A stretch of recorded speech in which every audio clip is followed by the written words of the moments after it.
Hello students, welcome to my channel. आज हम कक्षा 8 का विज्ञान का सेट 1 का पेपर था, उसको हल करेंगे। तो ये पढ़ लेते हैं। ये 20 अंक का पेपर है और इसका टाइम है 60 मिनट और सभी प्रश्न अनिवार्य हैं। प्रश्न नंबर 1 से 10 तक 1 अंक के हैं। प्रश्न नंबर 11 से 12 2-2 अंक के हैं और प्रश्न नंबर 13 और 14 3-3 अंक के हैं। तो इसमें प्रश्न नंबर 1 है, ईस्ट का उपयोग निम्न के उत्पादन में होता है। तो ये ऑप्शन वाले हैं।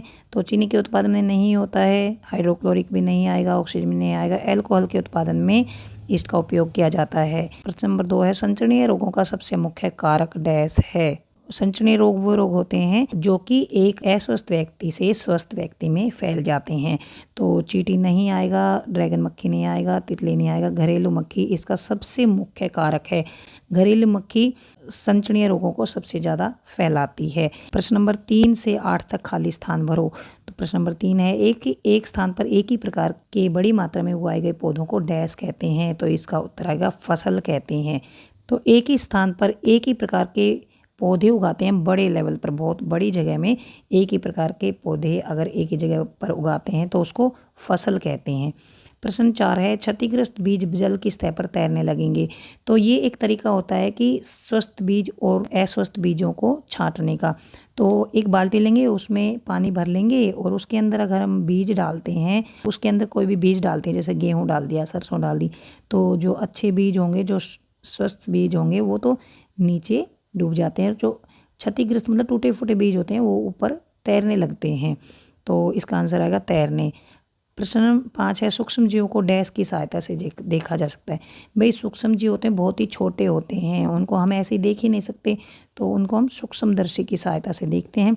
सूक्ष्मदर्शी एक ऐसा यंत्र होता है जो बहुत ही छोटी चीज़ों को बड़ा करके दिखाता है।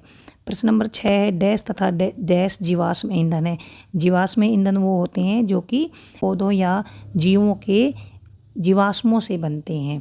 तो हमने पढ़ा है कोयला और पेट्रोलियम में, कोयला और पेट्रोलियम जीवाश्म ईंधन है। तो यहाँ पर कोयला लिख देंगे, यहाँ पेट्रोलियम लिख देंगे, क्योंकि ये जीवों के अवशेषों से बनते हैं। प्रश्न नंबर 7 है, वाहनों के लिए सबसे कम प्रदूषक ईंधन डैश है। वाहनों में हम पेट्रोल, डीजल और सीएनजी यूज करते हैं, लेकिन वाहनों में सबसे कम प्रदूषक ईंधन सीएनजी है। प्रश्न नंबर 8 है, लकड़ी और कोयला जलने से वायु का डैश होता है। जब लकड़ी और कोयला को जलाया जाता है तो बहुत सारी धुआं निकलती है, कार्बन कण निकलते हैं, तो उससे वायु का प्रदूषण होता है। तो उत्तर आएगा प्रदूषण। प्रश्न नंबर 9 और 10 में सत्य है सत्य लिखो। प्रश्न नंबर 9 है, जीवाश्म ईंधन प्रयोगशाला में बनाए जा सकते हैं। क्या जीवाश्म ईंधन प्रयोगशाला में बनाए जा सकते हैं? नहीं, जीवाश्म ईंधन को प्रयोगशाला में या लैब में नहीं बनाया जा सकता, क्योंकि पेड़ पौधे या जीव जंतु जमीन में दब जाते हैं तो लाखों साल बाद ये बनते हैं, तो प्रयोगशाला में इनको नहीं बनाया जा सकता। प्रश्न 10 है, कोक कार्बन का शुद्ध रूप है। तो यह सत्य है, कोक कार्बन का शुद्ध रूप है। प्रश्न नंबर 11 है, निम्नलिखित के 2-2 उदाहरण दीजिए। खरीफ फसल और रबी फसल। खरीफ फसल धान और मक्का और रबी फसल गेहूं और चना, ये उसके उदाहरण हैं। प्रश्न नंबर 12 है, क्या सूक्ष्मजीव बिना यंत्र की सहायता से देखे जा सकते हैं? यदि नहीं तो वो कैसे देखे जा सकते हैं? तो मैंने पहले ही बता दिया, सूक्ष्मजीवों को बिना यंत्र की सहायता से नहीं देखा जा सकता। इनको देखने के लिए सूक्ष्मदर्शी का उपयोग किया जाता है, क्योंकि सूक्ष्मजीव बहुत ज़्यादा छोटे होते हैं, तो सूक्ष्मदर्शी उनको बड़ा करके दिखाता है, तो इसलिए सूक्ष्मदर्शी से इनको देखा जा सकता है। प्रश्न नंबर 13 है, वर्णन कीजिए मृत वनस्पति से कोयला किस प्रकार बनता है।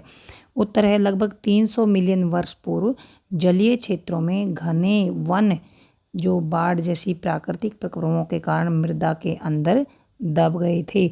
ऐसा माना जाता है कि 300 मिलियन साल पहले जो जलीय क्षेत्र हैं जहाँ पर पानी जैसे समुद्र वगैरह हैं, उनके अंदर घने वन थे, वो बाढ़ आदि प्रक्रम से, मतलब ऐसा माना जाता है बाढ़ आदि के कारण वो मिट्टी में दब गई। अब मिट्टी के ऊपर अधिक दबाव पड़ा और ज़्यादा तापमान भी हुआ।